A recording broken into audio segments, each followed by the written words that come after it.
I'd like to start by handing over to Professor Helen Margetts to share some opening remarks with us. Now, Helen is a Turing Fellow and Director of the Public Policy Programme at the Alan Turing Institute.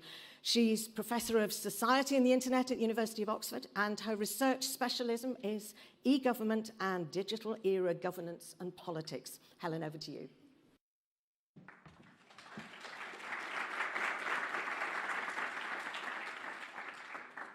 Thanks so much, and it's really wonderful to see you all here, and welcome to the Alan Turing Institute. At least this isn't the Alan Turing Institute, as you might have noticed, it's just over there. But welcome to the Alan Turing Institute, kind of conceptually and virtually. We're the National Institute for Data Science and Artificial Intelligence. We were founded in 2015. We're a partnership between, a very innovative partnership between the government and universities, originally 5, now 13, widening out to the whole sector. We have various strategic partners from industry and beyond. That means that we're kind of a community of many hundreds of talented academic and practical researchers. Our mission is to make great leaps forward in data science and AI research to change the world for the better, to make the world a better place. And that's very much, that means that the process of AI standardization is very much at the heart of our mission. As well as doing research, we bring together research expertise from across the UK. We act as a convener, a bridge builder, a translator across communities. We work very closely with regulators, both in terms of thinking about how to use these data-powered technologies to achieve regulatory innovation, to make regulation better, and also, of course, to actually regulate and governance, to contribute to the regulation and governance of AI. So we kind of like to think of ourselves at the heart of the UK's ecosystem for AI. And that's why we're so happy to be leading with the BSI, with the MPL, with DCMS, and with the Office for AI, to be leading on the UK Standards Hub. Because we know that standards are set to play a really crucial role in advancing technology innovation, in spreading AI deployment across all sectors of the economy, and in effective governance of these technologies. In all those things, AI standardization is going to be really crucial. But in that process, it's also crucial that all relevant groups feed into the development of standards. That includes industry, it includes both established industries and startups, but just as importantly, the voices of civil society, of consumers, of policymakers, regulators, and researchers. As Kate said, we've been working behind the scenes with BSI, MPL, DCMS, and the Office for AI to build up the Standards Hub, to foster an inclusive multi-stakeholder community of AI standardization. And we're really determined that that community will make sure that all those voices are empowered to play a role. So we're dedicated to knowledge sharing, to capacity building, to standardization research, and building that vibrant, diverse community. The new online platform is going live today, as you know, and we'll spend the day talking more and discussing more the Hub's mission and plans. It has to be a collaborative enterprise, so we won't just be telling you about it, we want to discuss it. But just to finish, we hope that everyone here will join this community. The Hub is really an evolving initiative. It's the launch today. Today's a kind of milestone. We're launching the online platform. But really, it's only just begun. It's a kind of a journey which has only just begun. So please do register as a member, do kind of join us in the live events and activities. All of them will basically to make AI better through the progress of standardisation during the coming weeks, months and years. Thanks very much.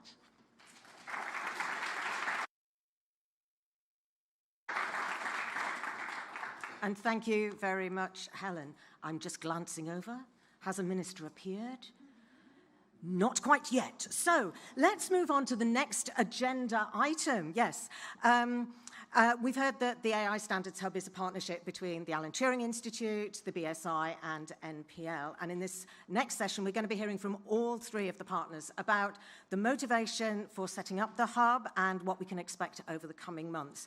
Florian Ostmann is the head of AI governance and regulatory innovation at the Alan Turing Institute. His work focuses on regulatory and non-regulatory governance mechanisms related to data and AI. And as part of his work, Florian is leading the Turing's contribution to the AI Standards Hub. I'd also like to welcome Peter Lee, Standard Service Consulting Manager at BSI, and he leads standards development for smart, secure, sustainable communities, digital and transport innovations. He has numerous current projects, amongst which are national data and AI strategies, 5G infrastructure, digital twins, connected automated vehicles, future of flight and zero emissions transport. Delighted he's made the time to be able to get here and be with us. Then we've got Sundeep Bhandari, who works at NPL, which is, of course, the UK's National Measurement Institute. And Sundeep's work focuses on shaping the evolution and physical metrology and measurement into the cyber-physical world. And he has led NPL's involvement in the AI Standards Hub partnership. And to start this session, I'm going to hand over to Florian, who's going to tell us more about the Hub's motivation, objectives, and strategy. Florian's still looking out of the door. So, this is the tricky point, isn't it? Do we move forward or do we wait? Florian's going to move forward. Good man.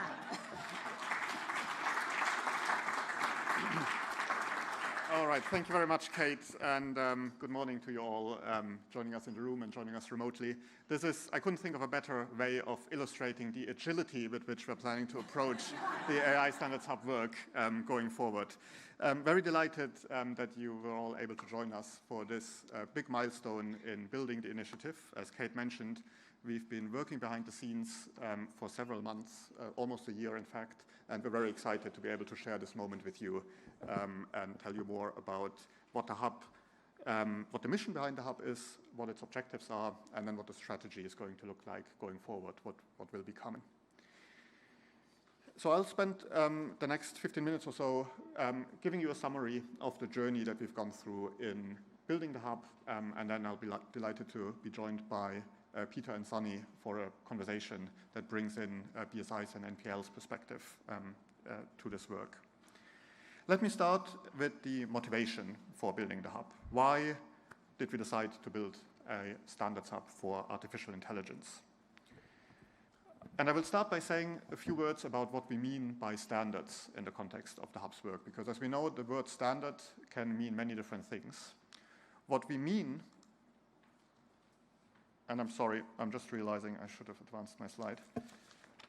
What we mean by standards in the context of the AI Standards Hub are standards, those kinds of standards that are developed by formally recognized standards development organizations, such as those that you can see on the slide. So prominent examples for standards development organizations, also known as SDOs in abbreviation, are ISO, IEC at the international level, or CEN, CENELEC, and ETSI at the European level. Now, the work of those organizations, the kinds of standards that these organizations develop, have a long history in many areas of technology, many areas of life. Examples are wide-ranging and include things such as paper sizes. If you have a printed agenda in front of you, A4 is a standard. Safety of electrical equipment, the shapes of power plugs. Also wireless communication, for example. If you're currently using a Wi-Fi connection, that relies on a technical standard. So those standards are pervasive throughout our lives, and increasingly over the last couple of years, there's been a growth in attention in the work of standards development organizations to develop standards for artificial intelligence.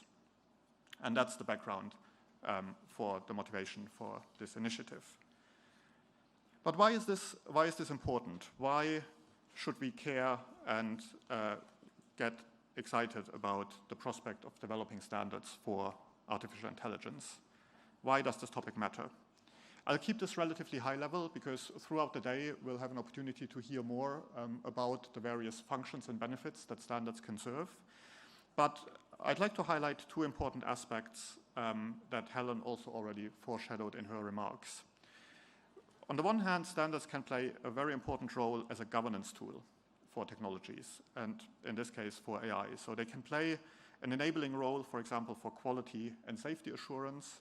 They can also play a really important role in ensuring ethical practices in the development and use of artificial intelligence systems. In addition to that role as governance tools, standards also play a really important role as an enabler of innovation and technology adoption. And that includes the fact that the process of developing standards is, research has shown, a very effective way of disseminating knowledge across a given sector. So it's an important knowledge transfer mechanism. Standards also enable interoperability and have a key role to play in enabling market access in the context of international trade.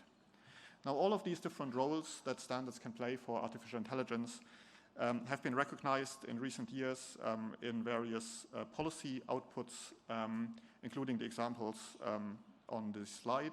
That includes broader work that considers the AI assurance ecosystem, such as the CDI's work on that topic that has highlighted the important role that standards can play, for example, in enabling third-party auditing or certification of AI systems. All right, so there is increasing amount of work to develop standards on AI, and these standards are going to be really important for various reasons. But why the AI Standards Hub? Why did we decide to build a whole initiative dedicated to this topic? And this is where a third aspect comes in, and that is the key role that stakeholder diversity plays in the development of standards for AI. AI standardization, given the nature of AI systems, the fact that they are used in a very wide range of applications across the economy, and the fact that they raise a wide range of potential concerns and ethical and societal questions, means that standards for AI will touch on the interests of a wide range of different stakeholder groups.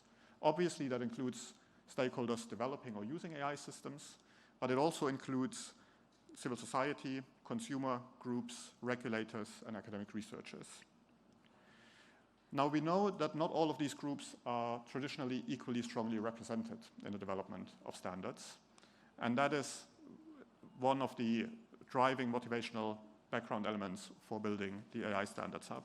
In order for standards for AI to be effective and sound and gain societal acceptance, it's important that all of these different voices are involved in the development of standards, and the Standards Hub is trying to make a contribution to enabling those contributions.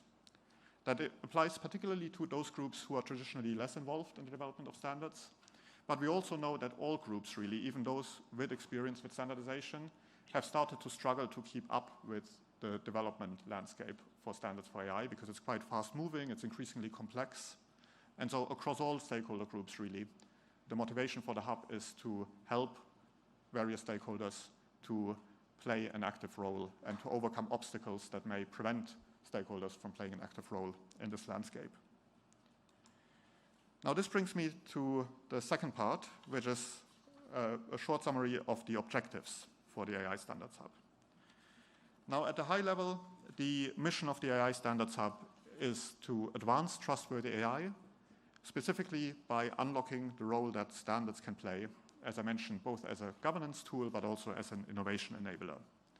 Now, against the background of what I just mentioned, there's a particular focus in the Standards Hub mission to empower stakeholders to become actively involved in the international AI standardization landscape, and that includes the ability of stakeholders to participate in the development of standards, and it also includes, of course, the ability to make informed use of standards once they have been published. We knew as much when we started the work on the project. So we knew there was a need to help stakeholders navigate this landscape. We knew there was a case to build the hub. What was less clear was what specifically those needs were in detail for different stakeholder groups. What were the specific challenges that were most important in holding back more active involvement in standards development. And so earlier this year, in the spring, we decided to go on a journey to understand those needs better by pursuing a round of roundtable engagement events with different stakeholder groups, the different stakeholder groups summarized on this slide here, to understand what the challenges, the most important challenges faced by each group were, and to use that information to shape the hub's strategy and priorities. We also conducted a wider survey of over 300 interested community members across the UK on similar questions, and so that also fed into our strategy. Now, I'd briefly like to give you a high-level summary of the key findings from that engagement before I then tell you how those findings shaped and how they are reflected in the strategy for the hub.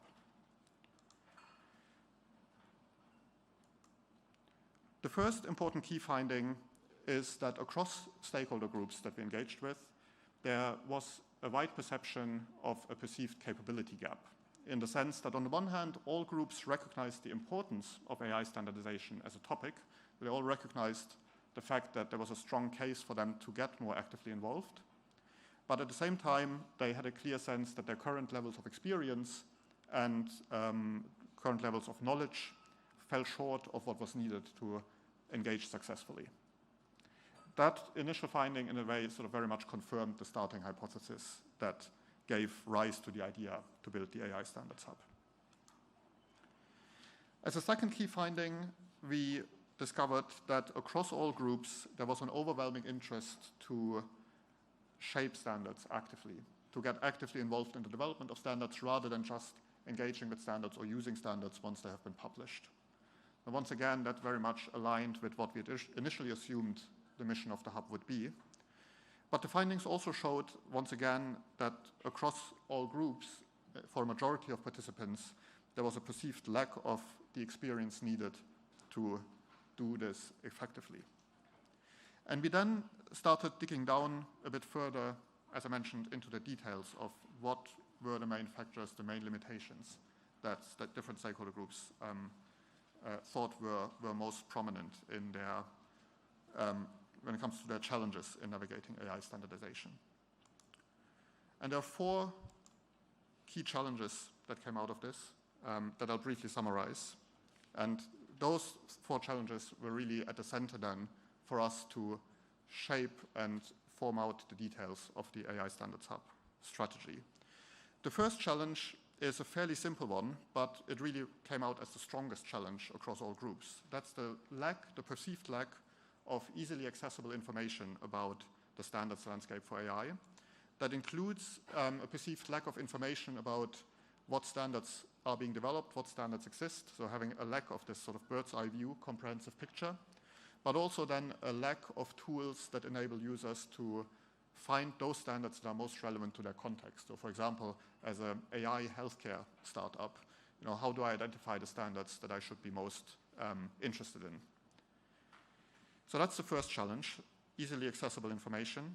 Secondly, a challenge around skills, a perceived lack of the skills needed to both contribute to the development of standards, but also skills that are needed to make use of standards.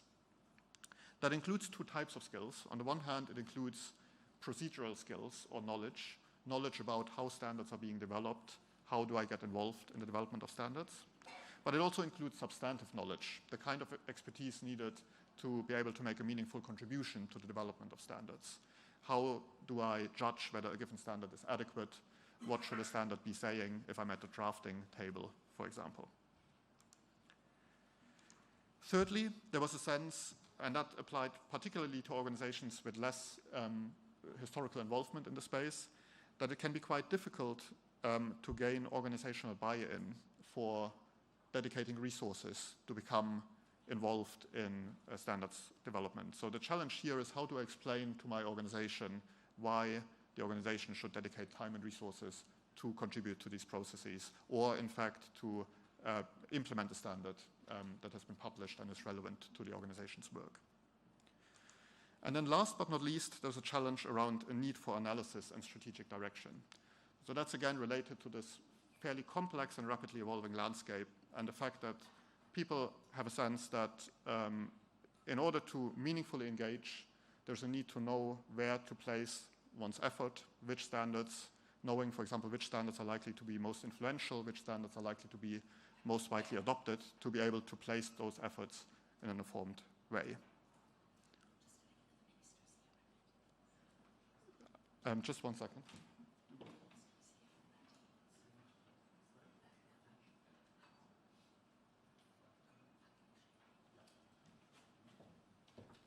Apologies for that interruption. I've just heard that the minister has arrived, which is fantastic news. And it's also actually not an inconvenient time to take a break, because I've just arrived at the end of the second section of the presentation. So I have told you about the motivation. I've told you about the objectives, the engagement we did. The next step is going to be to tell you about how we used all of that to inform the strategy, what the strategy looks like. But it is going to be a cliffhanger. So I'll be back in a little while.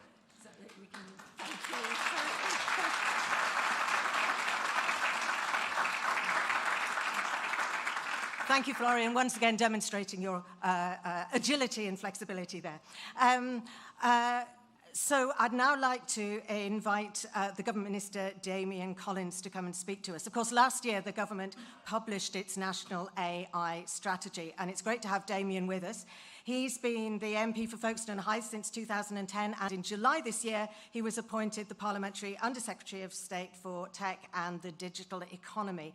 And it's great that he's here to talk to us a bit about how the AI Standards Hub will contribute to the delivery of the UK's vision for AI. Damian, over to you.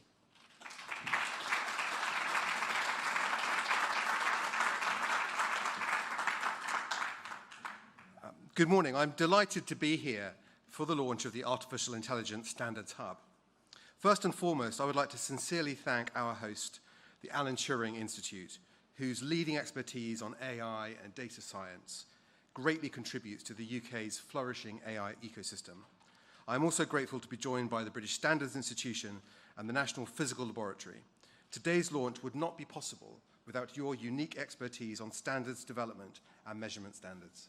It gives me great pleasure to launch the AI Standards Hub and to be joined by so many key players in the UK's thriving AI ecosystem. As Minister for Tech and the Digital Economy, I'm delighted to be working with colleagues across government and to ensure the UK remains an AI superpower over the next decade. Today's announcement will help reap the benefits of AI for UK businesses, driving economic growth and innovation, while promoting democracy and cooperation around the world. AI is not an industry or a single product or domain. It's an enabler that drives many aspects of human life. AI is at work in the recommendation tools that drive social media, to the test and trace app for the NHS, and is essential in the development of new technologies like autonomous vehicles. The UK already has a thriving AI ecosystem. Our research institutions are world-leading, and we are #1 in Europe and 3rd in the world for investment and innovation in AI. Recent research predicted that the use of AI by UK businesses will more than double in the next 20 years, and more than 1.3 million UK businesses will be using AI by 2040. I've just returned from the Tallinn Digital Summit, of which the UK's approach to AI was also singled out by former Google chairman Eric Schmidt as being a leading example in Europe. We must make sure we maximize the benefits of this transformative technology to drive growth, prosperity, and social benefits. For example, take healthcare. The COVID-19 pandemic showed us the potential of AI. AI systems have been used by the NHS to allocate essential resources to hospitals and to deliver critical solutions such as the vaccine program. AI systems are also being used today to efficiently reduce the backlog of hospital appointments that have built up through the pandemic. contributing to a 28% reduction in the NHS's inpatient waiting list. Building on these valuable benefits of AI will be central to our leadership as a global science and innovation superpower. But these huge opportunities also come with new and amplified risks. In short, the AI will only be as good as the data it draws from. For example, by relying on human designers and historical data, AI systems can be subject to bias. Recent cases can be seen in AI bias-based recruitment tools, which prove to show bias against recruiting women. As set out in the National AI Strategy, we want the UK to be the best place to develop and use AI, one that protects the public and the consumer while increasing confidence and investment in AI technologies. That is why it is so critical to make sure we have the right rules in place to govern AI. Developing effective AI standards must be core to this. Standards are fundamental to ensuring that AI technologies are developed and applied in a way that is safe, reliable, and responsible. As our AI sector matures, we are working to ensure that AI deployment is both trusted and trustworthy. Multiple international standard development organizations are developing standards addressing issues such as bias, opaqueness, and safety in AI. The Hub will work to improve AI standards adoption and development by providing businesses, regulators, and civil society organizations in the UK with the practical tools and information they need to apply AI standards effectively and contribute to their development. This will provide a layer of confidence to those using and interacting with AI and ensure that the UK's needs are reflected in how AI is developed and applied. Strong AI standards can also support a range of assurance techniques like impact assessment or certification. These techniques can enable UK businesses to communicate the reliability of their AI products, which in turn will help with adoption and scalability. Through the Centre for Data Ethics and Innovation's work on AI assurance, we are helping make the UK a global centre for these tools and services. And AI assurance ecosystem could be worth nearly £4 billion to the UK economy and is a critical element of our pro-innovation approach to AI governance. Our work on AI standards will be complemented by our work to make sure we have the right regulatory framework in place, one which drives innovation and growth while also making sure the public feel confident they can trust the development and deployment of AI. In July, the government proposed a proportionate, light touch and risk-based approach to governing AI. Through our approach, we will focus on regulating the outcomes of AI rather than regulating the technology itself. We also set out a number of cross-sectoral principles, such as safety and transparency, to make sure regulators take a coordinated approach to common AI-related risks. Combined, our approach to AI standards and regulation will put us in a strong position to drive growth and the wider benefits of AI across our economy and society. Now I will turn to talk about the international picture, because of course AI is inherently global.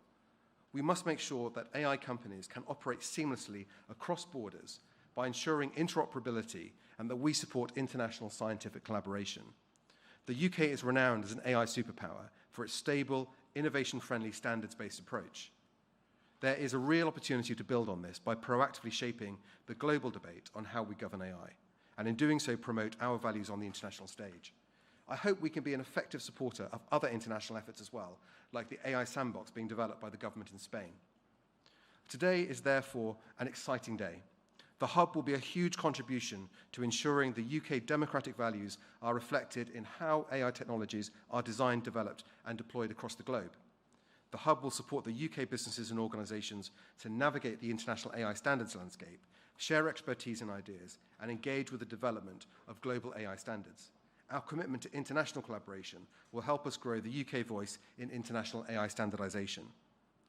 AI Standards Hub is the first of its kind initiative, which will advance UK global leadership in AI standards while also supporting our pro-innovation approach. I hope the majority of you in this room today will be the Hub's early users.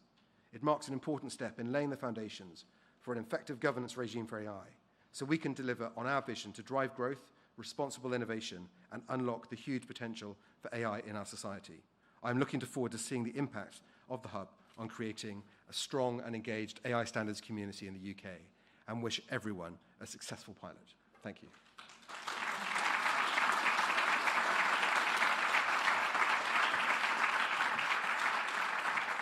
And thank you very much indeed, Minister. Despite your challenges, you made it here. Thank you very much indeed for joining us. That's another conversation. Thank you very much indeed. So let's now return to Florian's presentation. And I should have also mentioned, thank you very much to Peter Lee, who's going to join us in a moment, for stepping in for Tim McGarr, who is on your agenda, stepping in at the last minute. So thank you very much to Peter. Florian, take us over that cliffhanger. Thank you very much, and thank you very much, Minister Collins, for that really useful and important context of how the AI Standards Hub fits in within the broader thinking on the part of the UK government on AI governance, the relationship between regulatory thinking and standards, and so on. And also really useful, I think, to get the additional detail on the various benefits and roles that standards can play, including in the assurance context. Now, as I mentioned, the only bit that's left really is to take this presentation home is to talk about the strategy.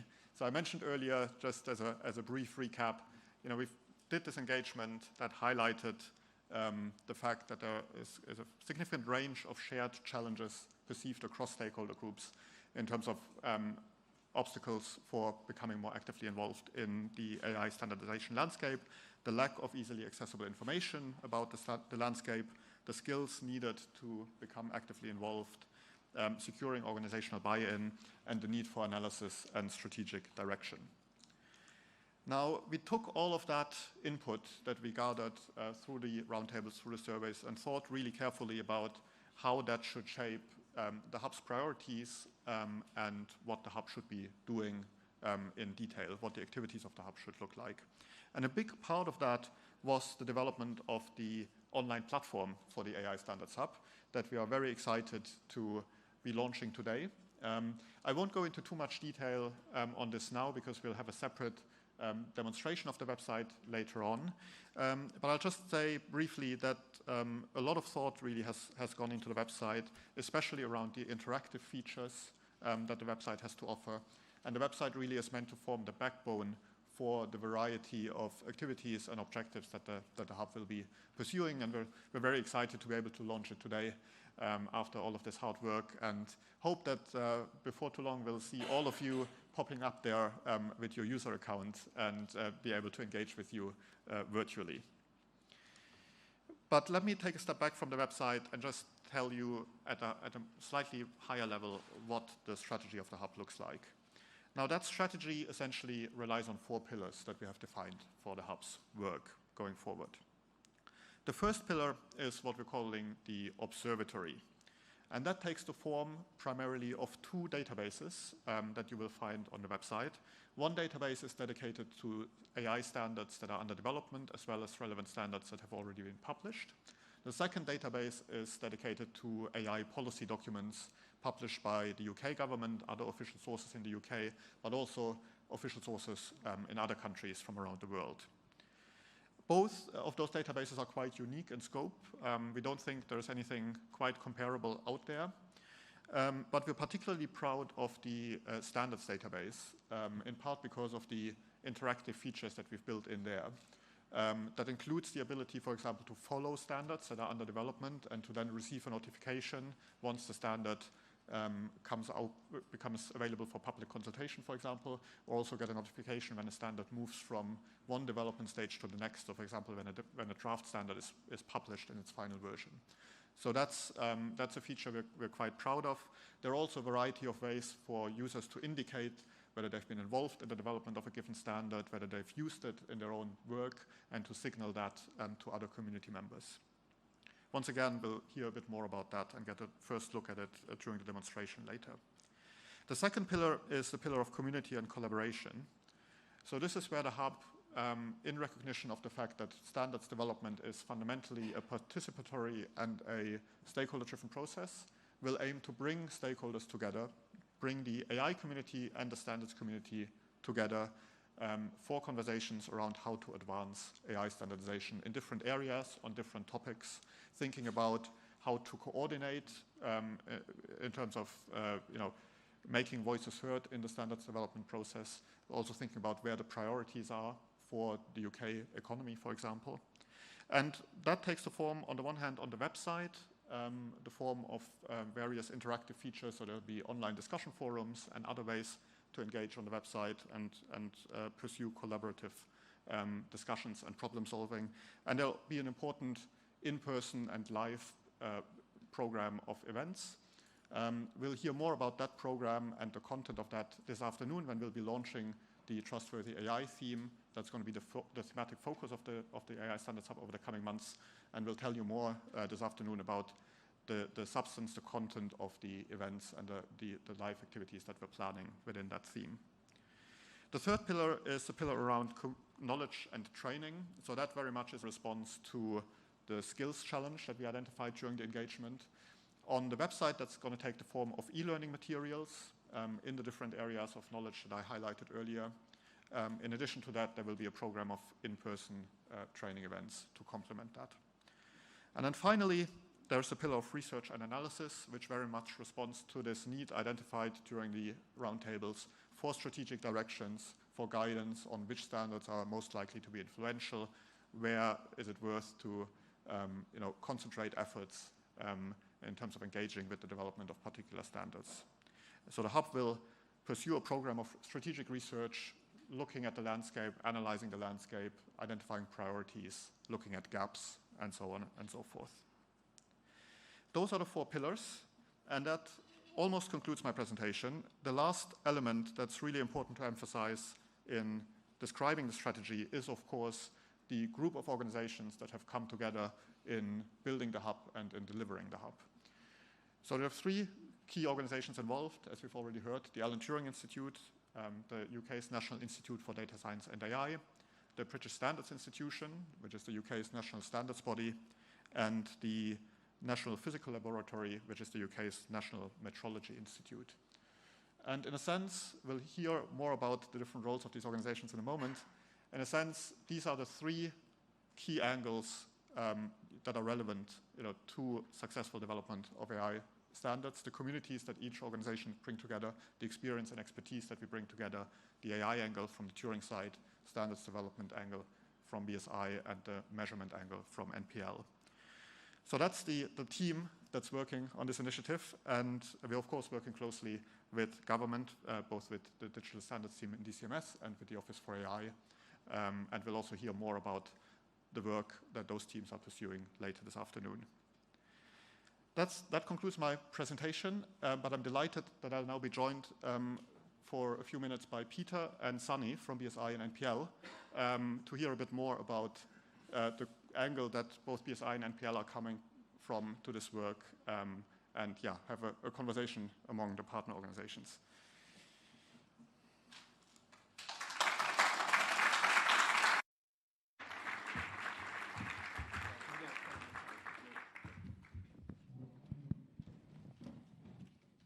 Great, so welcome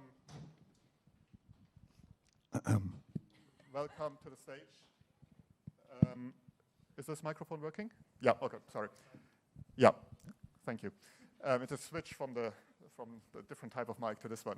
Welcome to the stage, Peter. Sunny, thank you very much for joining us.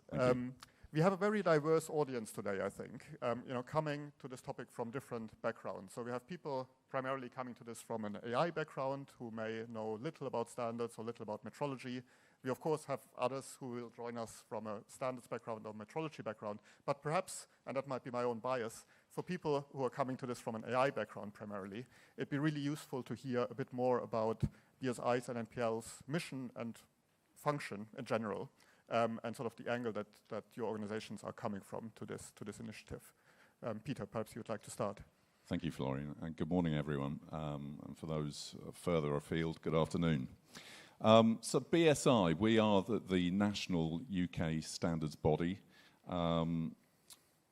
We are the UK voice for CEN, CENELEC, ISO and IEC, and that's where the majority of our work is, very internationally focused. But we also develop our own British standards and fast-track standards where those are required. And standards are a document, as you've heard earlier, that define best practice in a particular area. In terms of the theme for today, we're having commonly accepted best practices, standards provide trust, and that's very key. There are three pillars, really, for standards. They're written by committees of stakeholders, and these stakeholders include consumer representation, industry of all sizes, trade bodies such as Tech UK, who are here today, academic institutions, and government bodies. The idea is to make sure we get rounded stakeholder involvement in standards, because that ensures that they're going to be adopted by the market. And it's also imperative that we get consensus from industry, because that's what standards are about. And all standards go for public comment, so everyone has an opportunity to input to standards development. That's really where we hope this hub is going to widen engagement, and we're really keen to have SME involvement, especially new innovation, because that is also key. To give you a sense of scale, BSI is really quite vast. We have 13,000 committee members who voluntarily give their time, and some of you are here today, and thank you, both here in the room and online, to help us develop standards. 1,200 committees, and we have a committee on AI, Art 1, and we have members of that here today. Thank you. Every year we're developing around 7,000 standards and contributing to those. And a lot of those, as I mentioned earlier, are international.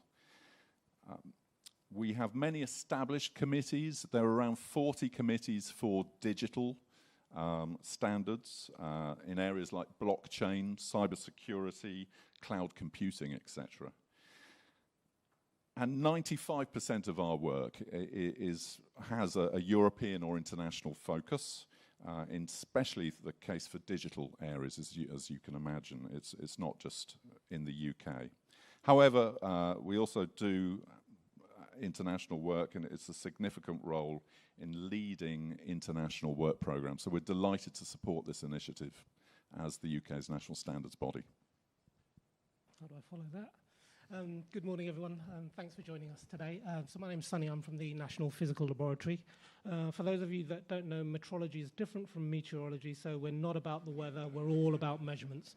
So the NPL has been in place for about 120 years, and our core remit is to hold the UK highest point of reference for one of the 7 units of the international system of units and the derivatives. So if you ever need to trace back to the original point of reference, NPL is the place in the UK.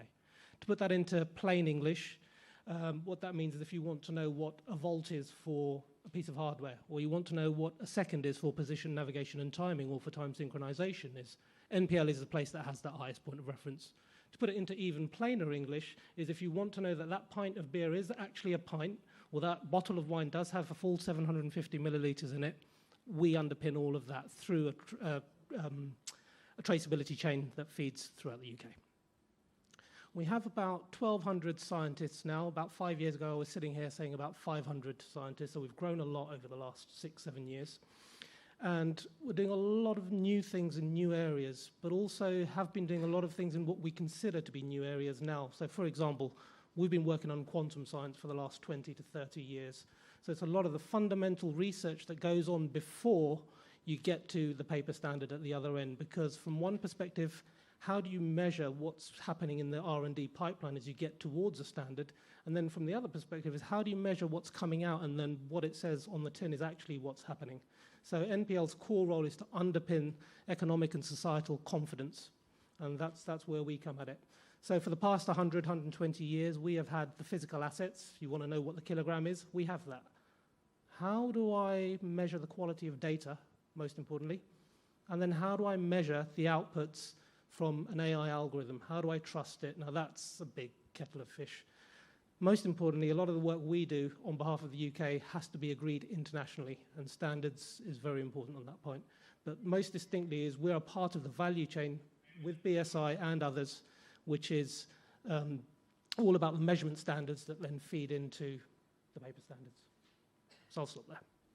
Great. Thank you very much, both. I think that's really useful, especially for those less familiar with your organizations. And I know we'll hear more about some of the specifics, for example, the measurement angle on particular topics later this afternoon. Perhaps as a second round of conversation, I know that both of your organizations have been involved in similar efforts or efforts with similar objectives in terms of community building, stakeholder engagement in other areas, outside of AI, other areas of technology, other areas of industry. It'd be really interesting to hear any thoughts you may have on what we can learn from those experiences in other areas for the hub's work.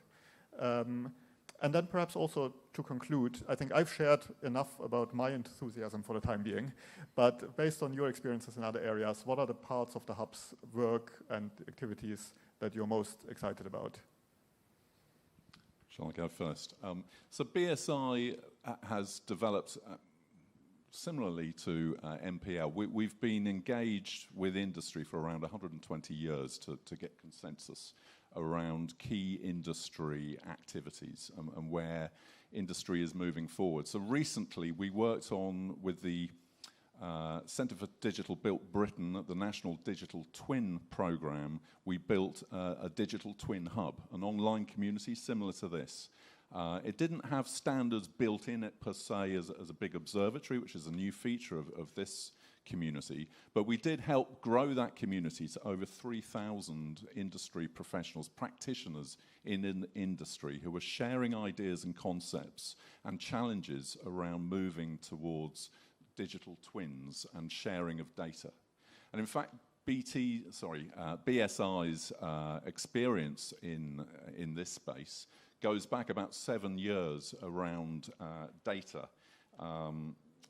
We started on big data, and we've been looking at new areas of standardization with other NSBs, looking at topics, trying to work with the market to understand the needs and bring the right stakeholders together to develop standards in those areas. Our committees are very forward-thinking and bring ideas together for new areas of standardization. And you have to bring the right people together, the right stakeholders to address these issues. So we have a lot of experience in doing that. Brilliant. So everything that Peter just said. I think for me, the key things, I'm harking back to the National Quantum Technologies Programme, some of our programmes in assured autonomy, as well as climate change. I think it's about starting early. That time between being too early and too late for a standard could be an overnight change, so we should get that consensus from across the stakeholder groups early, and especially being me as Joe Public rather than with my NPL hat, how can I trust AI? Would I get into that autonomous vehicle? So we need to get all of these views into place. So starting early is a key thing, bringing the right people into the room and having a shared vision, then the mission, and then the objectives, strategy and tactics, etc., all flow down. But if you don't have that shared vision of what we're doing and why we're doing it, then where would you start? And I think also the third point there is about gives and gets. So normally for people to put their time into something, they want to get something back from it. So you need to be very clear on what the value of standards is and what the value of just being in the room is, because sometimes it's all about just networking and getting other people's insights. So I think those three things for me are the key learnings from outside of AI. I'll carry on with what I think about the hub part. And for me, I mean, all the pillars are interesting. It depends on who you are. It's different horses for different courses. Large multinationals, so the likes of BT, Sony, IBM, all the big companies involved in tech especially, which is the kind of area I work in, they'll have teams dedicated to standards. Ask any of them how they actually train those specialists up. That's good for them, so they have things in train, but actually it's more important that this is an emerging technology with lots of opportunity. So how do we get the SMEs, the academics engaged in this with a thought that at the end of what I'm doing here, we'll go to the next stage of my technology readiness level, we'll look to commercialize, we'll look to further research. How do we make sure we have an eye on a longer-term national prize or even just a local prize? Ultimately, it's an international prize. Standards are international and have to be agreed internationally by consensus. So for me, it was that training part. So you've got the bit where the large companies can come in and maybe advance where they're at. More importantly, what are standards? Why are they of benefit to me? And they have lots of strategic impact. So it's, I think the training part for me is going to be the most interesting. And there'll be a bit there on metrology and measurement training for that, because what are the best practices for when you're trying to actually build some of these tools and technologies? Great, thank you very much. Training will be one very important area for the hub. It's one of the 4 main pillars. The exciting news is that there are materials already out there on the website. If you go to the website, you'll find the training section, which will include a short introduction to standards, and then will also include access to our dedicated e-learning platform, which currently includes an initial set of e-learning modules that cover both procedural and substantive aspects, and we will plan to expand that over time. For all the pillars, across all the areas that you've mentioned, maybe worth re-emphasizing at the end that as the hub evolves, we are entirely committed to taking a community-driven approach to shaping our priorities, deciding which areas we'll focus on. As part of that, we will have set up a discussion forum on the website. There's a dedicated forum called Shaping the Hub. So that will be one space for anyone who has thoughts on the kinds of activities you'd like to see from the hub to share those thoughts, including discussion topics that you'd like to be added or see being added to the discussion forums. So that's one of the many ways in which we hope we'll get your input. We hope to see you at the live events that will be coming, that we will tell you more about this afternoon. And of course, we very much hope that you will sign up for a user account on the website. As I mentioned, the next stop in the agenda will be a short demonstration of the website, but we will take a brief break, and we will reconvene in 10 minutes, just under 10 minutes. Thank you. I think it's time for us to resume. Hello again to those of us joining online as well. So we have heard a lot about the hub. Now I think it's time to see the AI Standards Hub's interactive platform in action. I'm now going to hand over to Jacob Pratt, who is a research associate in the Turing's Public Policy Programme, focusing on AI governance and regulatory innovation. And I think this is the exciting moment. When you say you're doing a launch, just forget the fact that I used to work on Tomorrow's World and we used to say it worked in rehearsal. I have no doubt that this is going to work. So let me hand over to Jacob for the big reveal.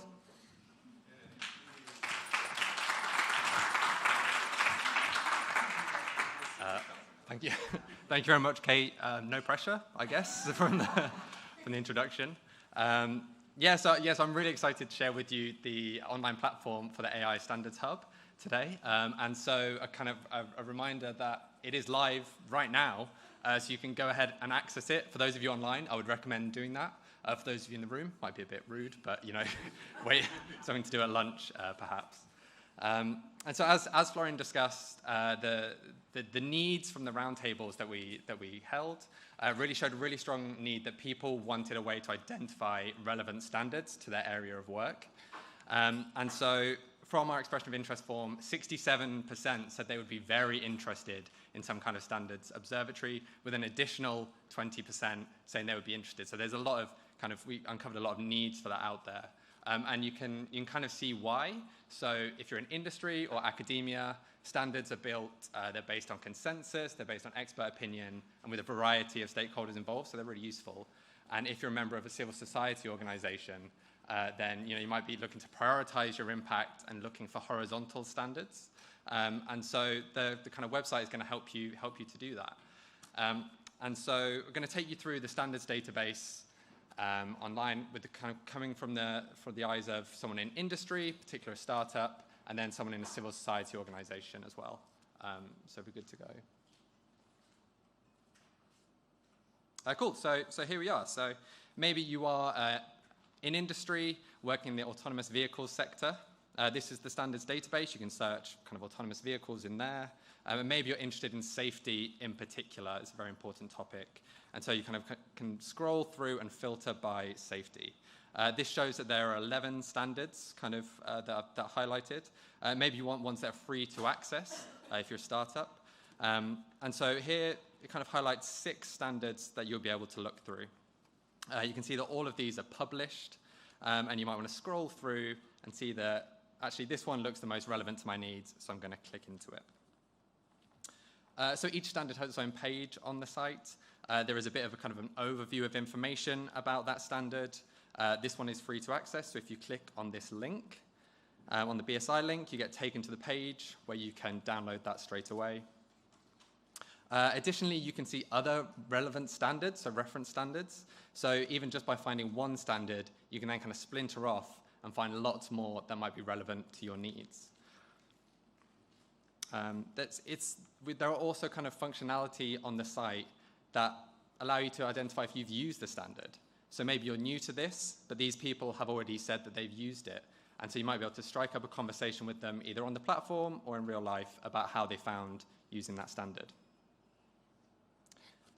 There are also kind of discussion threads so that you can talk about the standards. And you'll be able to leave a review if you think it was particularly useful and you want to highlight any really, really important points from that. So now maybe if you're a civil society organization, you want to find a standard which is going to have a really big impact so you can make your voice heard. You might have heard that ISO IEC 42001 is one of those standards. And so you can search by that, and you can see on the site that it's actually in the pre-draft stage. So you might want to be notified when this standard becomes actually in the draft, open for comment, and you're able to actually make your voice heard and write comments about it. So what you can do on our site is you can follow the standard. That then means that you'll receive an email notification once that moves into the draft stage and you're able to comment on it and really shape the direction of that standard. You'll be able to follow lots of content on the site. And so here you can see that we've already followed standards, some policy items, some research and analysis items, and you can also follow kind of tags, topics. So here followed safety, and can see actually a lot of items on the site related to that topic. So by following one topic, you can actually find lots more about it. And there's lots more on the site for those who are new to standards, as well as those who are more experienced. So from our expression of interest form, from the 200 respondents that we had, when given a choice, actually 2/3 said they wanted to engage with standard development rather than just view published standards. And so we set up the site to help people do that. So for example, there are forums where there'll be new topics to discuss every fortnight, as well as community-led topics, so you can really shape the direction of what people are speaking about on the hub. There is training. So Florian mentioned earlier, there are e-learning modules already on the site. So if you sign up for an account, you can actually access those learning modules right now. You'll be able to see upcoming events that the hub is hosting, as well as you'll be able to see recordings from past events if you've missed anything. There are kind of blogs that you can explore from our writers. There's policy database. So again, if you want to look through policies that are relevant to safety or any other topics. And yeah, there are other databases as well. So we want this to be a really vibrant home for the AI standardization community, which kind of evolves to meet your needs. So go onto the online platform, sign up, explore the site. There's a lot on there, and give us feedback on what is working and what isn't working, because we want to hear from you so that we can change it for the better. Cool, that's it. Thank you very much.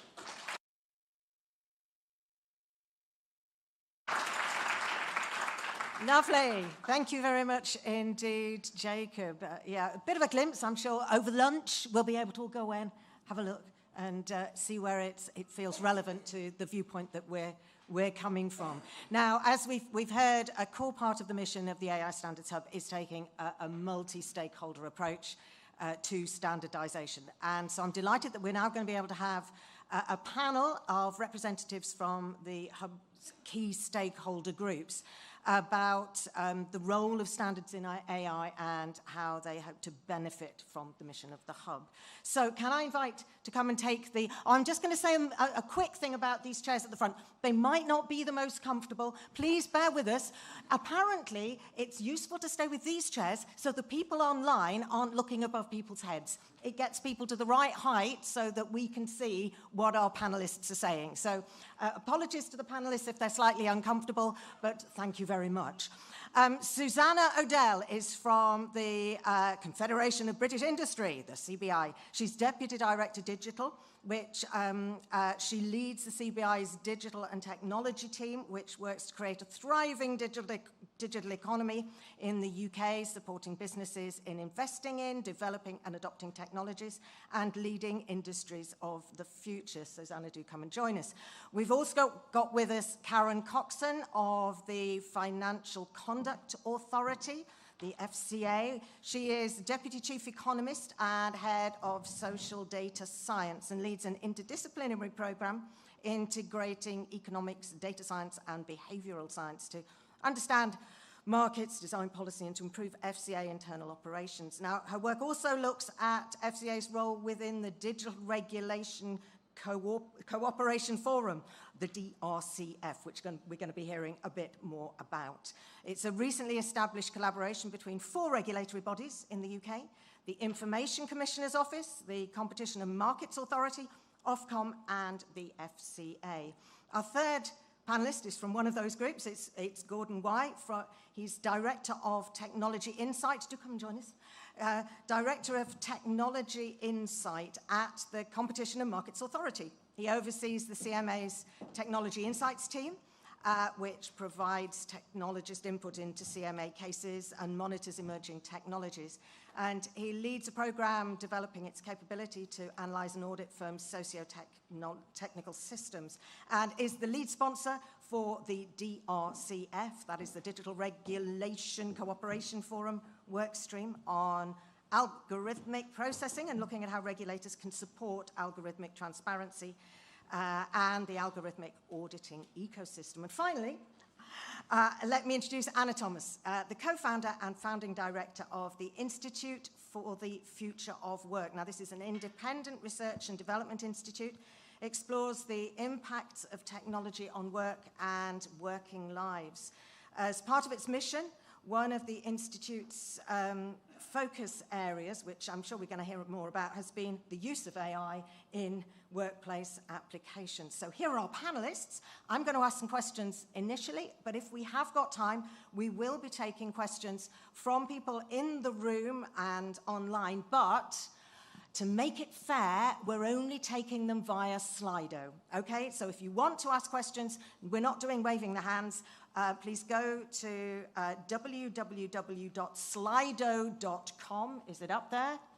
No, oh yes it is, top of the image. It says go to www.slido.com and use the code #StandardsHub.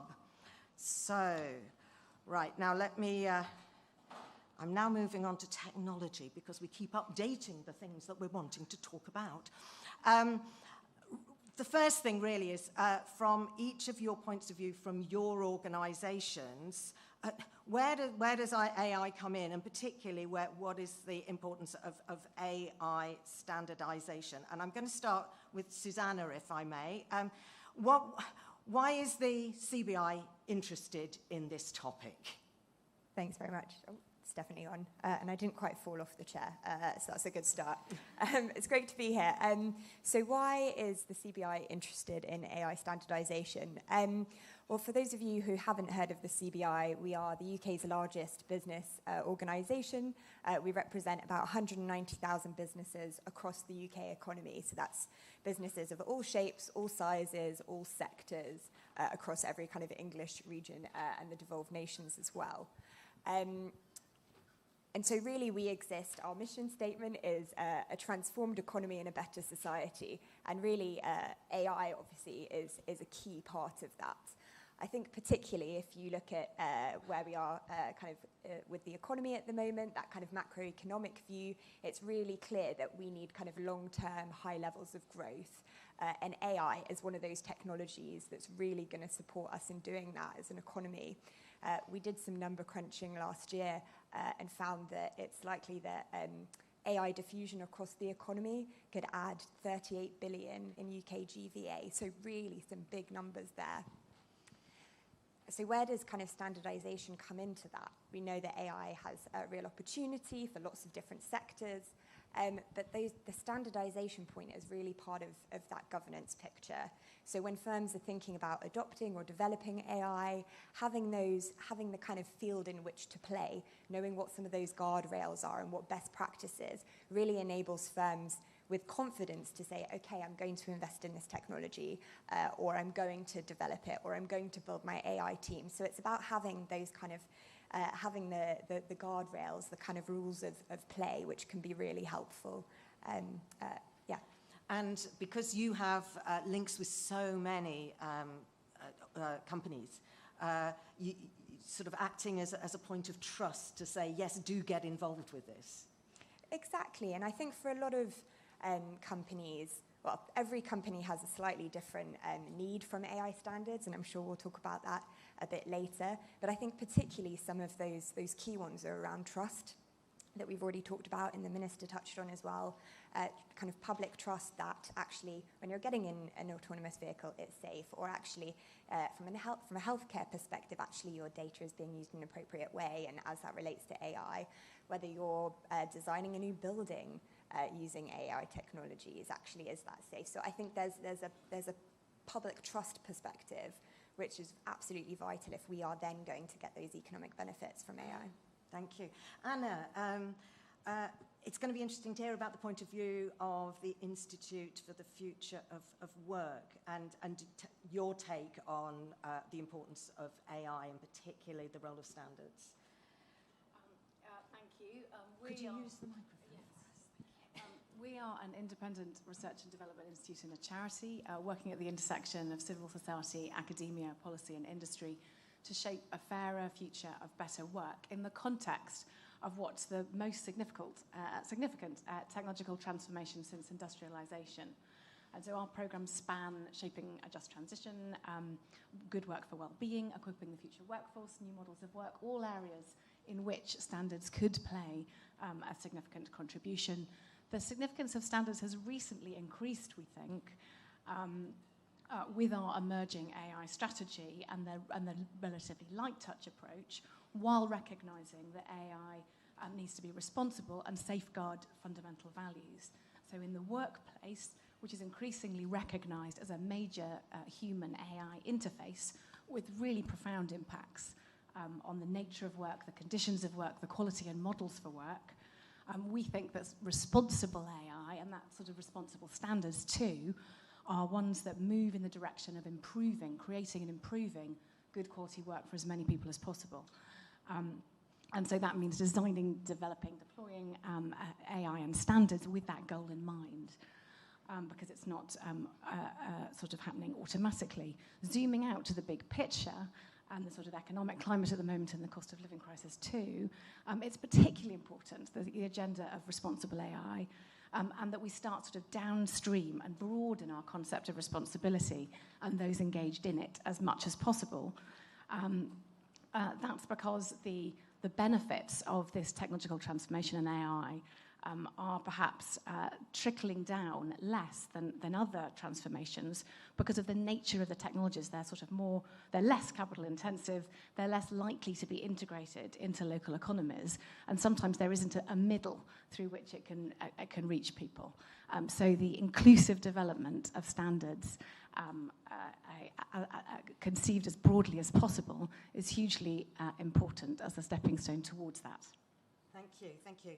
Well, let's now hear from Karen and Gordon. Now, you are both representing the Digital I've got to get used to saying this, the Digital Regulation Cooperation Forum, known as the DRCF, as well as your individual regulators, the CMA and the FCA. So can you tell us a bit about who would like to start by just telling me what the DRCF is and where the link to AI standards comes in? Who's going to start? It's Karen. Thank you, Kate. I'll kick us off, and thanks so much to Helen, Florian, and all of their colleagues for this invitation. Really exciting to be here. So let's call it the DRCF, and thanks for the introduction to it. It was created in 2020, and really this is about enhancing cooperation and collaboration among the 4 regulatory members. So this is the ICO, the CMA, Ofcom, and also the FCA. And we'll say a little bit more about our respective mandates and just share a bit on that shortly, I think, as well. So what is this about? Well, really, the forum enables us to come together to pick off some of the most complex digital issues and take a focused, cross-sectoral, cross-cutting look together. And really all of that is in the spirit of a more holistic, overarching regulatory approach that makes sense for the economy. The focus is really on ensuring that positive innovation, that trustworthy innovation that the Minister talked about this morning across the economy, whilst proactively, of course, addressing the risks that can arise. Now, I'll just say a little bit about the DRCF's overarching work plan. We published this in April. We've got 3 goals for this.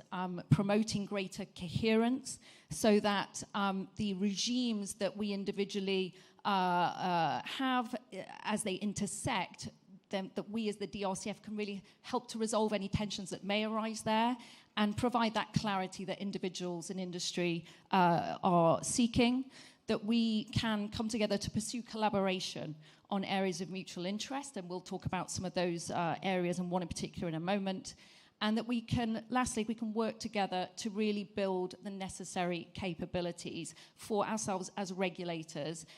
Thinking to the future, we're going to need the right people, the right skills, the critical capabilities in areas such as digital horizon scanning.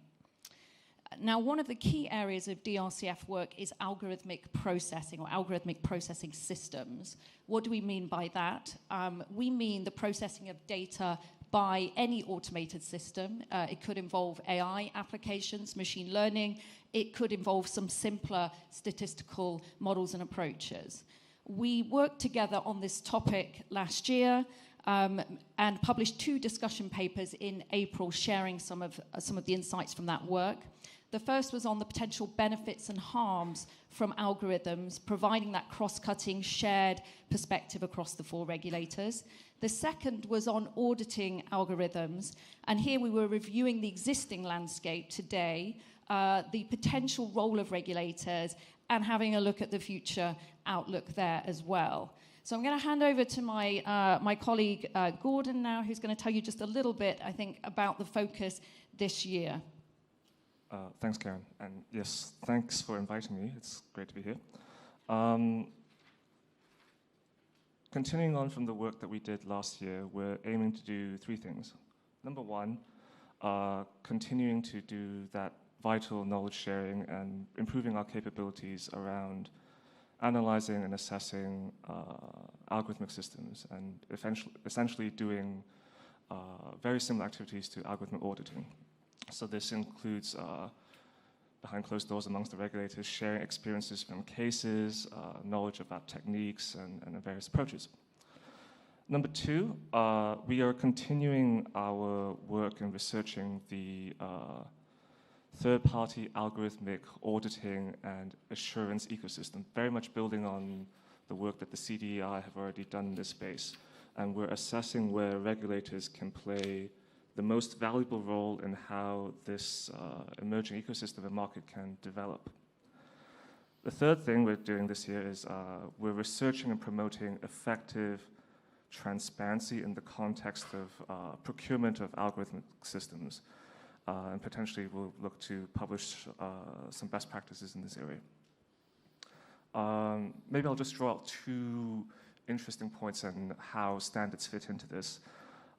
It's really clear that all 4 member regulators of the DRCF have an interest in establishing a working and healthy, trustworthy audit market as well, to look into and supporting the adoption and development of AI systems. Clearly, standards play a vital role in this because they provide a very natural benchmark against which assurance providers and auditors can do their job and assess against.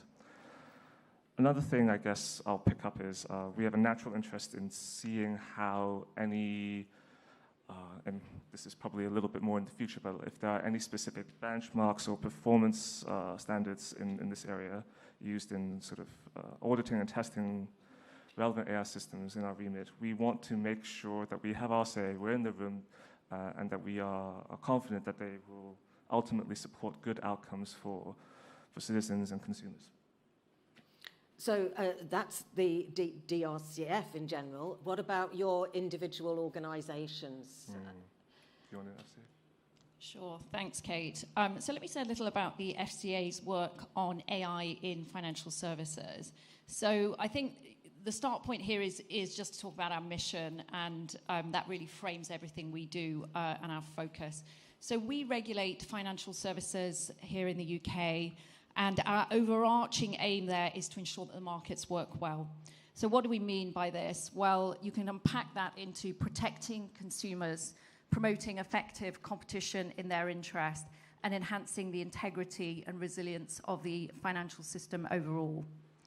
Now, data analysis and the use of algorithms, it's not really a new thing in financial services, but we have seen some important advances recently in the way data is being harnessed in this space. And we've been interested in AI and machine learning and these technologies now for some time. We recognize the potential for these technologies to transform financial services and the markets that we regulate.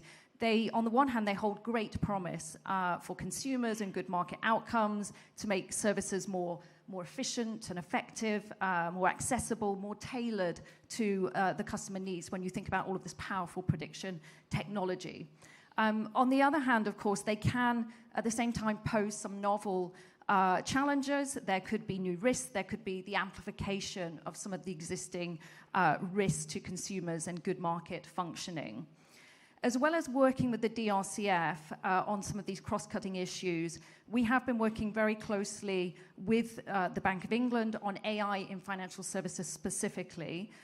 Earlier this year, we published jointly with the bank the final report of the AI Public-Private Forum, or AIPPF, and we had established this forum to bring together AI experts from across financial services, technology firms, academia, and other peer regulators.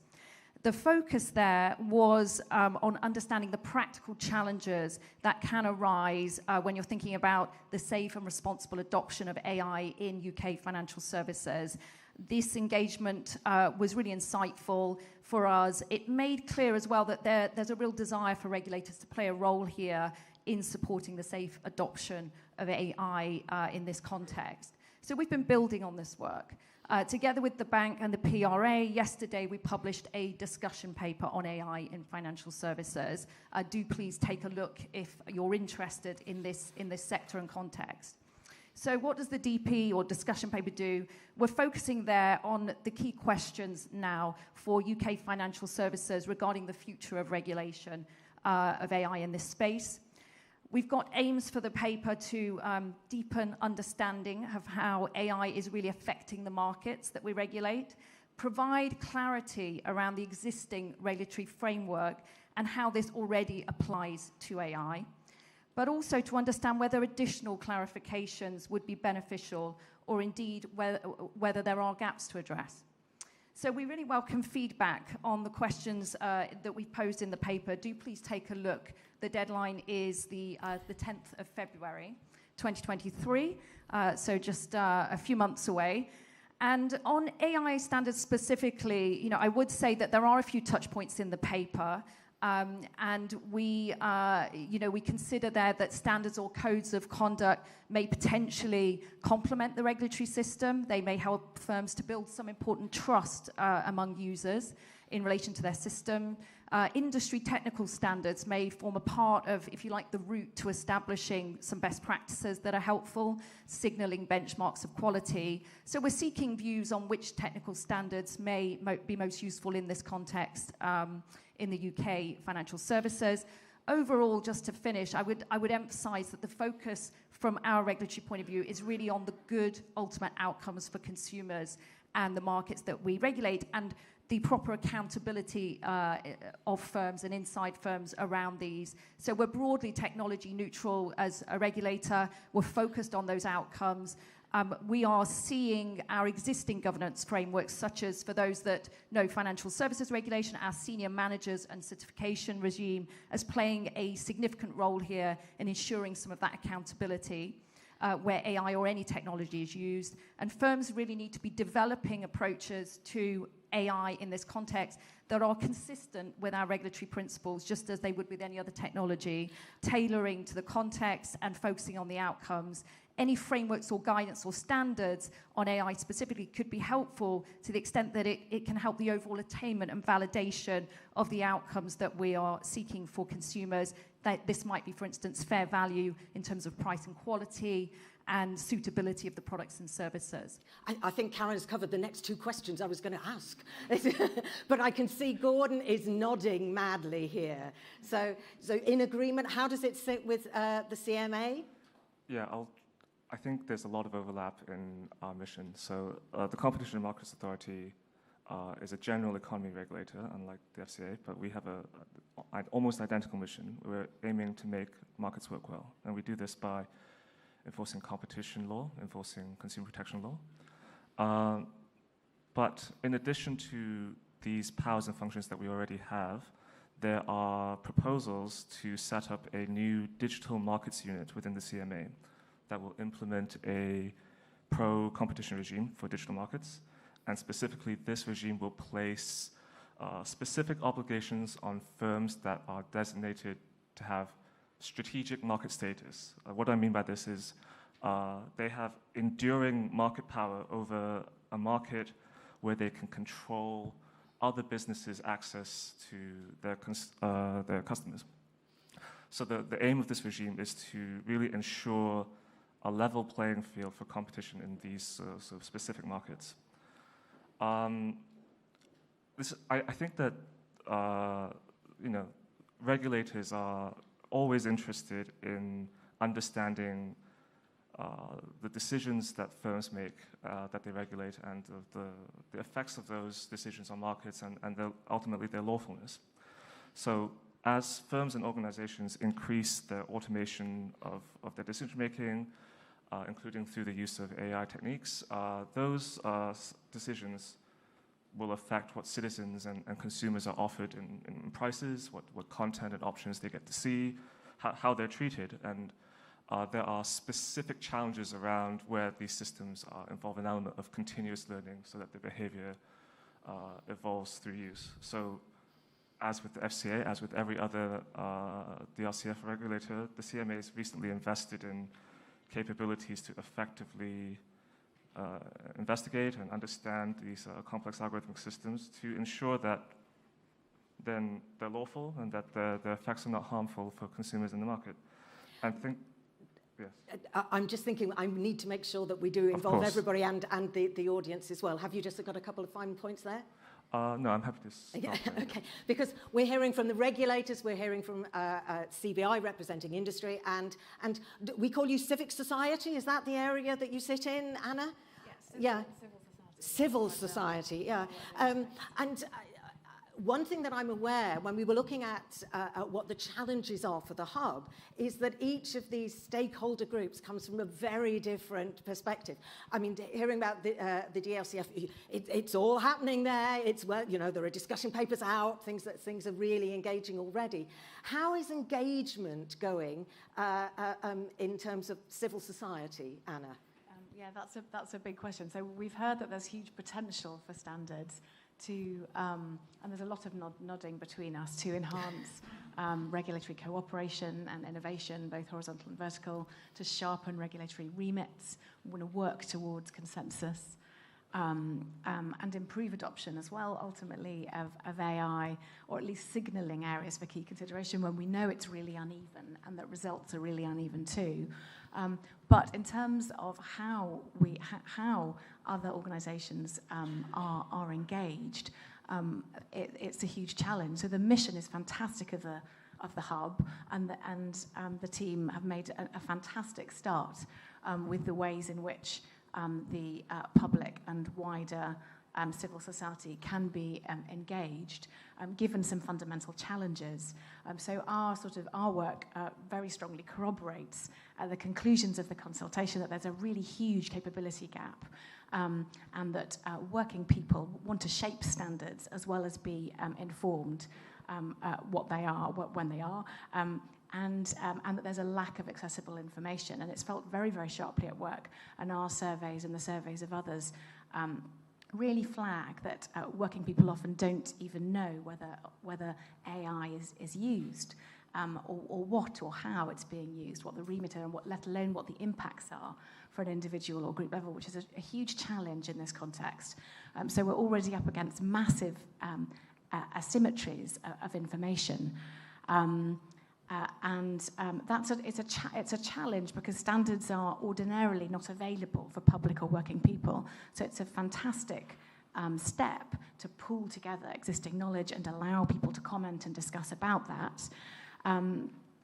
But it's hard to break through that when a worker might have a platform governing an aspect of their work experience that's certified and not know how or what is being certified to start with. So to do that, we think that we need to start with the building blocks of standards, really think about the fundamental purpose of them and the space there is for opening up discussions about goals and remit before we get to the details such as paper sizes or voltages, that we need to use existing infrastructures for engagement and consultation, of which there are many.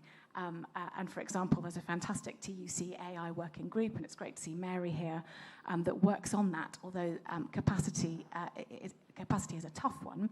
And thirdly, to build very much, to learn and build from the super mechanisms that we've seen on the demonstration for engagement and comment on their usefulness and efficiency.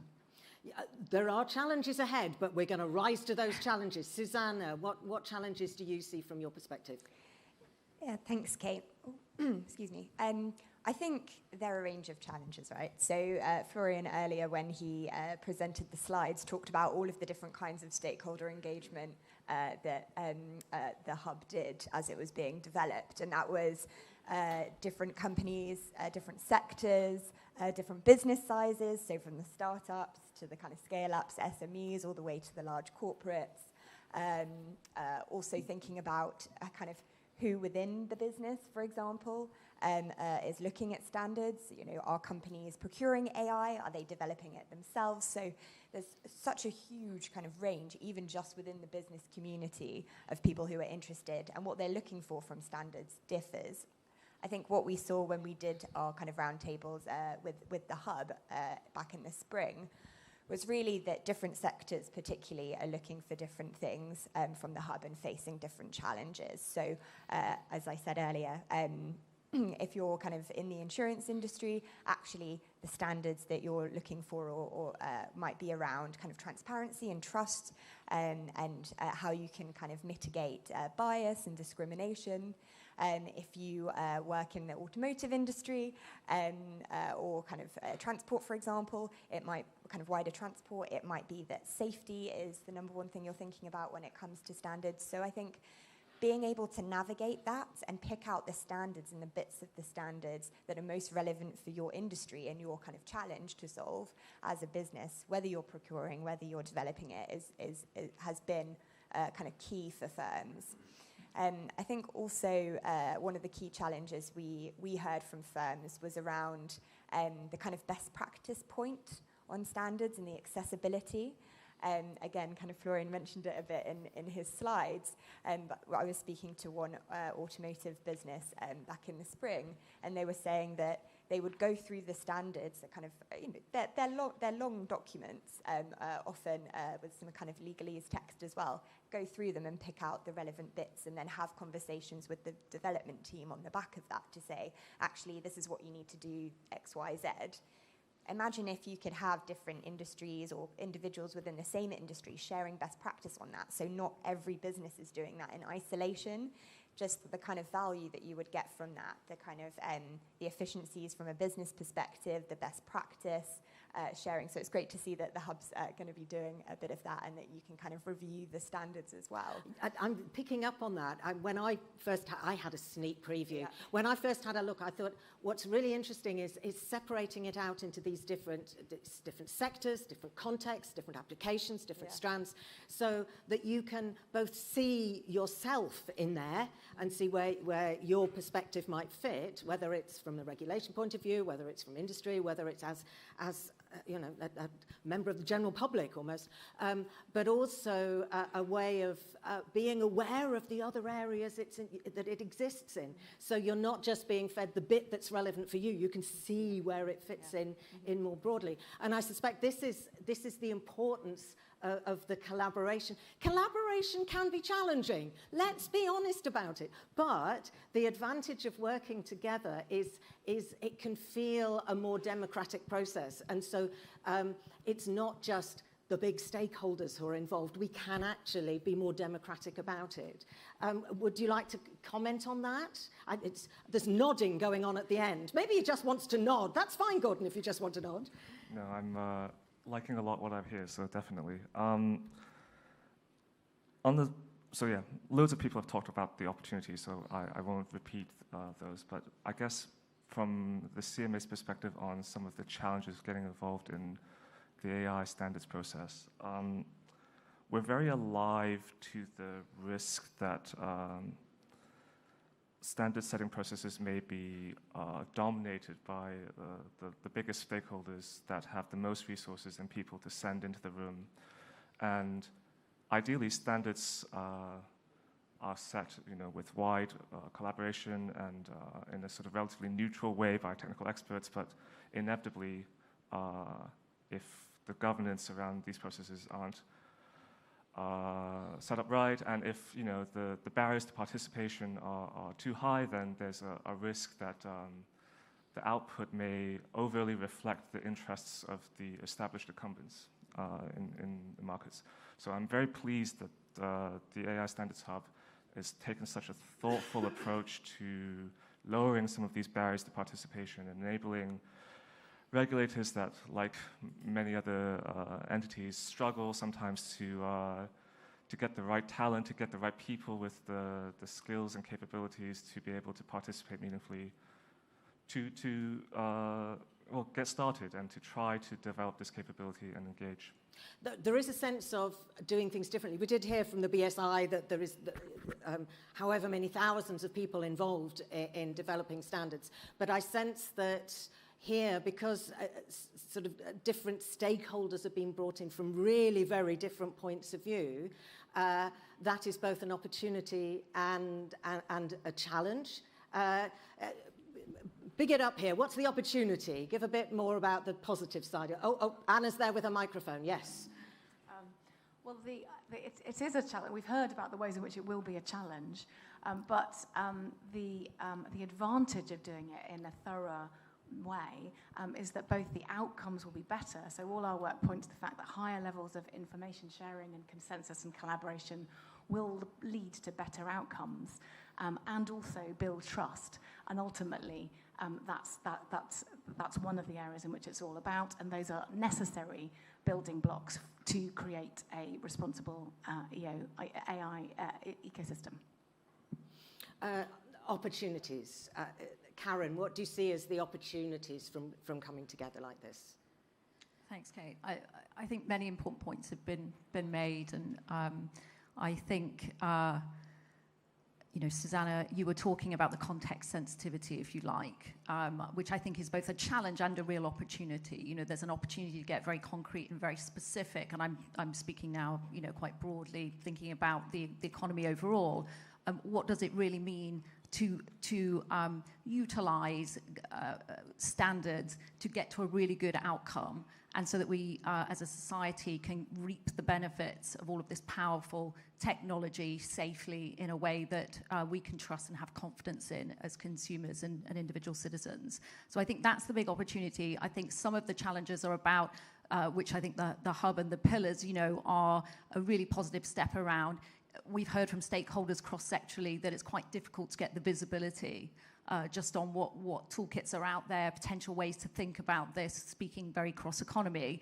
And I think the hub will play an important role there. I think for us as regulators, there's an opportunity to engage, which we really welcome. There's an opportunity to bring our voice and support into the room when we think about those outcomes and help firms as they really take on the opportunity and the accountability to embed AI in a way that ultimately is consistent with getting the very best outcomes for consumers and markets. So if you were thinking of, testing for bias, how does that form part of a coherent, integrated approach to ultimately fending off, unwarranted discrimination, getting to good, fair outcomes, identifying and protecting the more vulnerable in society, and so on and so forth?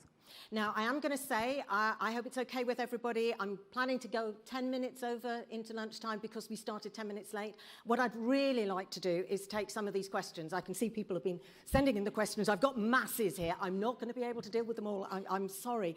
One that did come in was saying, yeah, this all, they didn't put it in quite these words, yeah, this all sounds fine, but isn't it all going to take quite a long time? And doesn't that reduce the agility of what is inherently, a very groundbreaking area in AI? How do we make sure that getting everybody involved in clarifying standards doesn't actually, slow us down and weigh down our boots? Who would like to share on that? I'm happy to take a first go. I think from a business perspective, you're right that there's a lot of challenges that firms are facing, right? And so actually being able to have the time, the resource, kind of upskilling to get involved in the standards process is something that could take time. But again, I think that's why it's really important that you have the hub to be that kind of one-stop shop, for example, for companies to go to and kind of upskill, etc. I also think that point around collaboration is really important. Again, rather than doing all of these things in isolation and having different groups working separately or different sectors working separately, actually that power of collaboration can kind of reduce the time that each individual business is spending doing these things. And the final point, I think, around that challenge is, gosh, it's just slipped my mind. Come back to me, and I'll. Okay. The challenge, the worry about if it's going to slow us down, if it's going to reduce our agility, and stop us being a superpower that we currently are. I do remember that now. I obviously needed a second coffee this morning. I think it's exactly that, right? So there are already some standards that are out there on the hub. And so there's part of the hub's role, right, is about kind of developing standards, but the other half is about actually how can we support more businesses and more sectors to adopt them. So I think there's the agility point there in terms of raising the bar, but then also I think that's why standards and that kind of broader governance piece are really important, because they can then be flexible and adaptable and agile, because the pace of technology is developing so quickly. So the more businesses, the more sectors, the more people you get into this hub collaborating, actually you can then understand what the pace of technology development is, actually where it's going, and be ahead of the curve in terms of shaping it as well from a UK perspective. So we can take a positive look at it. It shouldn't be slowing us down. Actually, it can, by involving everybody, it can lift us up and guide us onwards. Okay, is there a lifting of a microphone happening here? Who's waving at me? It's Gordon.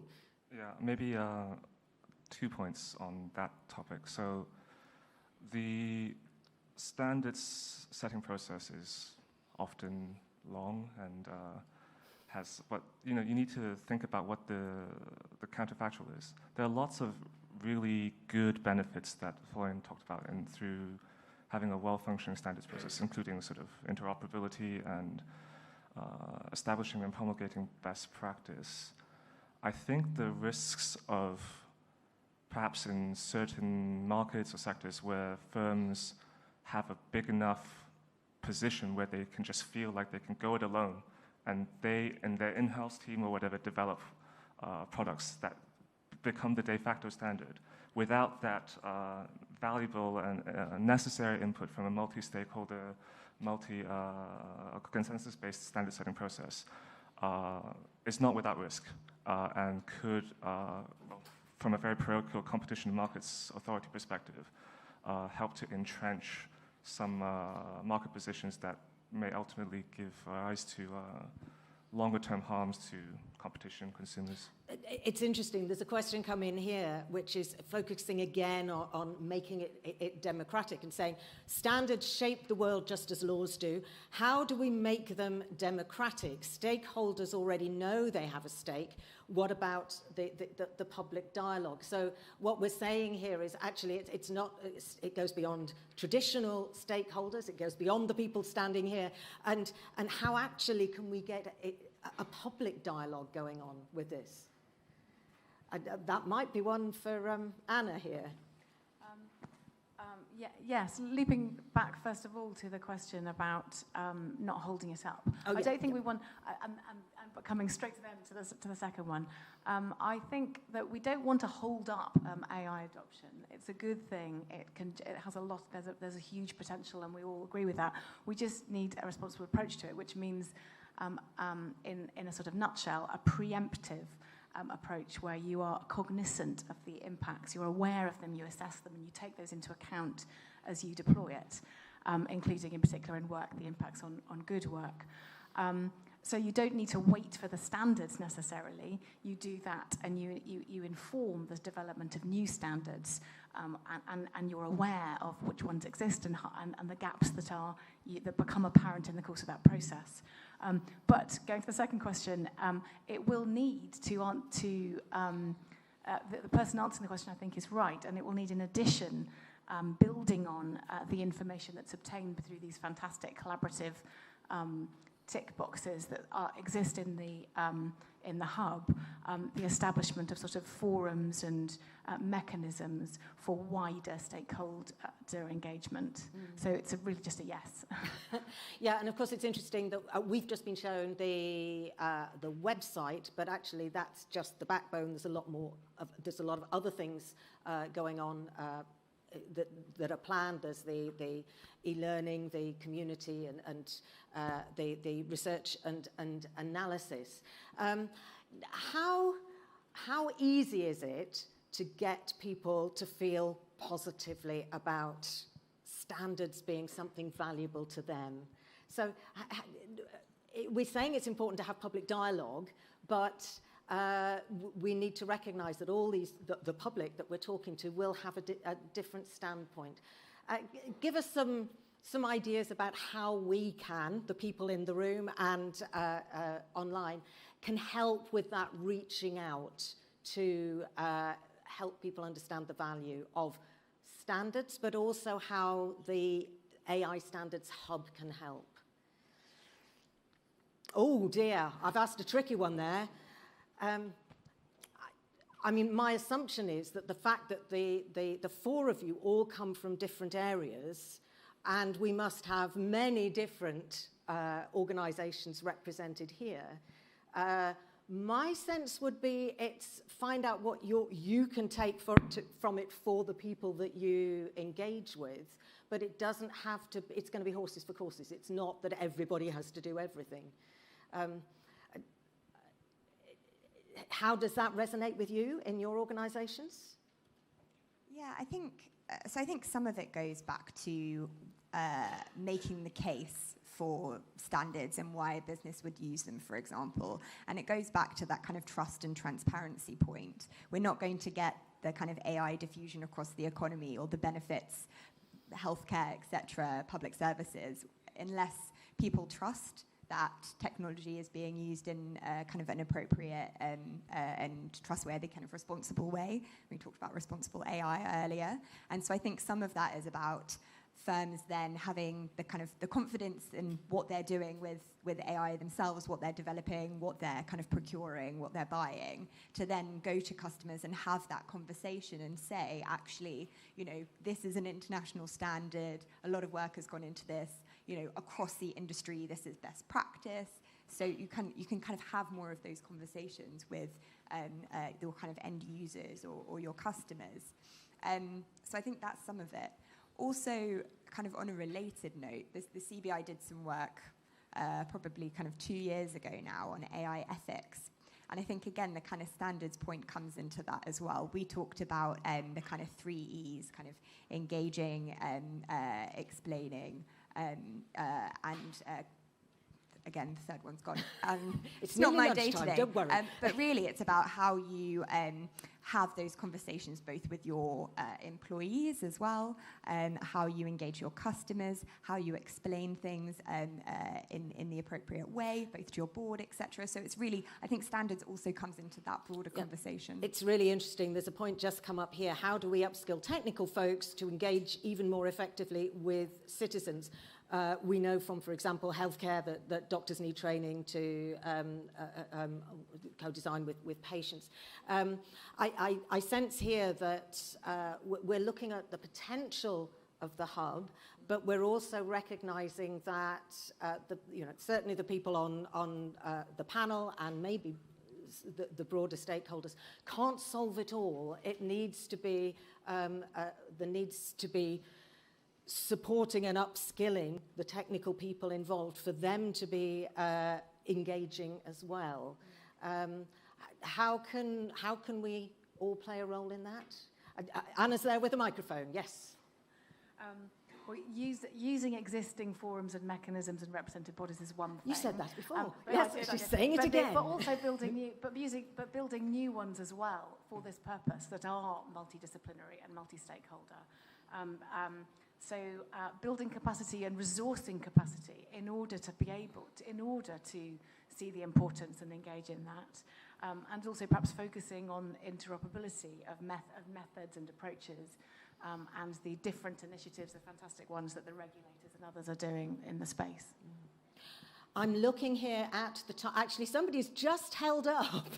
I love it. We don't have a clock at the back. We have a beautiful view, but I do have somebody holding up a sign that says, stop. Okay, I think that's a hint. So I'm going to say thank you very much indeed to our panel.